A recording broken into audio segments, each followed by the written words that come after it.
Imagine this.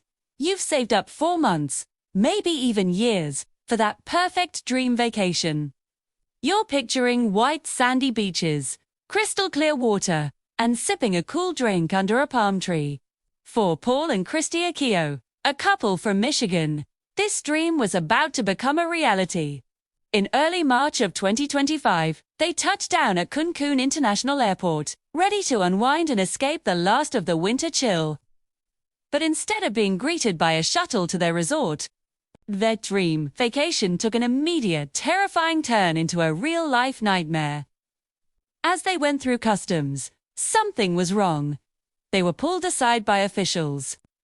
Before they could even process what was happening, they were surrounded, arrested at gunpoint, and told they were being charged with criminal fraud. The Akeos were in shock.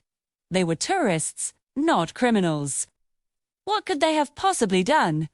2. The answer was something that millions of people do every year. They had disputed a charge with their timeshare resort. This dispute over services they felt they never received was about to cost them their freedom. The Akeos were immediately separated and transported to a maximum security prison in Cancun. This wasn't some misunderstanding that could be cleared up with a phone call.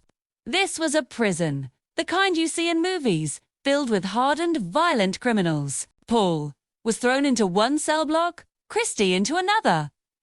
They were alone, terrified, and completely cut off from the world they knew. Their vacation clothes were now their prison uniforms. Their resort suite was replaced by a cramped, dirty cell. For the next 32 days, they lived in constant fear. The conditions were brutal. They were locked down for most of the day, with little access to fresh air or sunlight. The food was often inedible. 2. And getting basic necessities, let alone proper medical care, was a daily struggle. Christy, who suffers from a chronic health condition, was denied the medication she desperately needed. Paul described the environment as a constant battle for survival, where you had to be on guard every single second. They were surrounded by people accused of the most serious crimes imaginable, and they were there simply because of a disagreement over resort fees. 2. Every day, they were told conflicting stories. Some guards would tell them they'd be released tomorrow. Others would grimly inform them they might be stuck there for years, or maybe even never go home. The psychological toll was immense. They had no idea if they would ever see their family, their home, or each other again. The hope that had filled them on the plane just days earlier had evaporated, replaced by a deep, gnawing despair. How could this happen?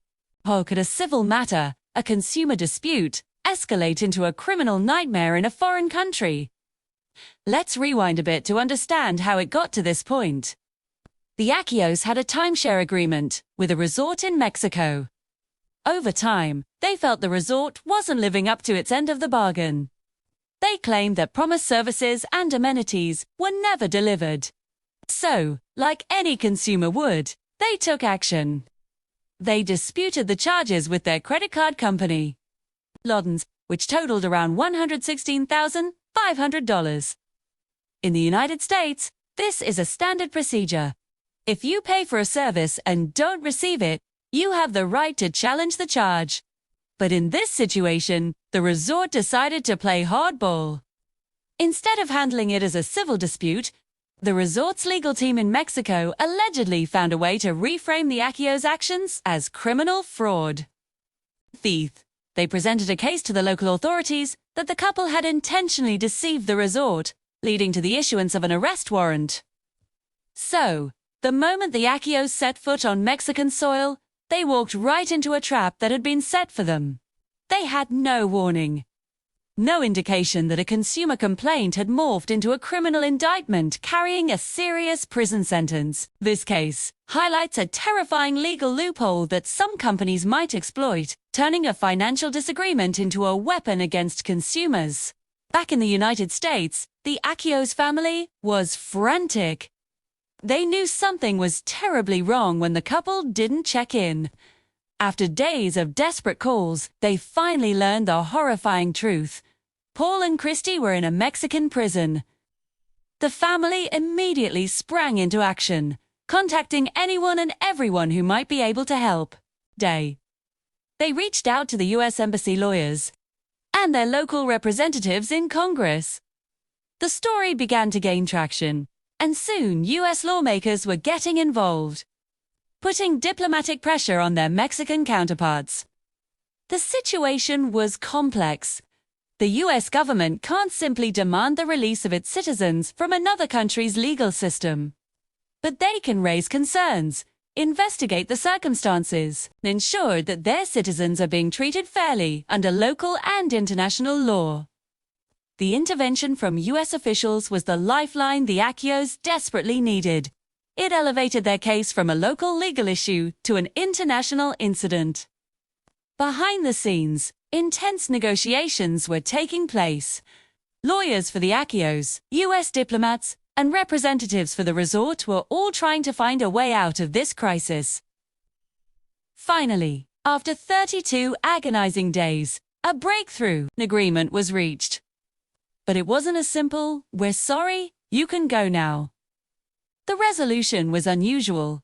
The resort agreed to drop the criminal charges against the Akeos. In return, a deal was brokered where the disputed money, that $116,000, wouldn't go back to the Akeos or to the resort. Instead, the resort was forced to donate the entire amount to a designated charity. It was a face-saving measure, but for the Akeos, it was their ticket to freedom. The moment they were released was surreal. After more than a month of living in constant fear and deprivation, they walked out of the prison gates and into the arms of their waiting family. They were finally going home. But their ordeal was far from over. The trauma of those 32 days will stay with them forever. They returned to Michigan, not with souvenirs and happy memories, but with the psychological scars of their imprisonment. They lost their dream vacation, a significant amount of money, and a piece of their sense of security. This story isn't a scene from a horror movie. It's a chilling, real-life cautionary tale. It serves as a stark warning for anyone with a timeshare, especially one in a foreign country. While most disputes don't end in a maximum security prison, the Akeos experience shows just how vulnerable tourists can be.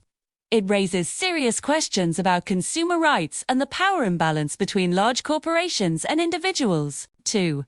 As a reminder to be incredibly careful when entering into financial agreements abroad and to understand the local laws that might apply. The Akeos were lucky. They had a supportive family who fought for them, and their case caught the attention of powerful people who could intervene. But what about others who might not be so fortunate? Their story is a powerful reminder to always do your research. Read every single line of any contract you sign. And be aware of the potential risks when your finances cross international borders. Thank you for watching. If you found this story important, please like this video and share it to help spread awareness. And for more deep dives into stories that matter, make sure you subscribe to the channel. Stay safe, and we'll see you in the next one.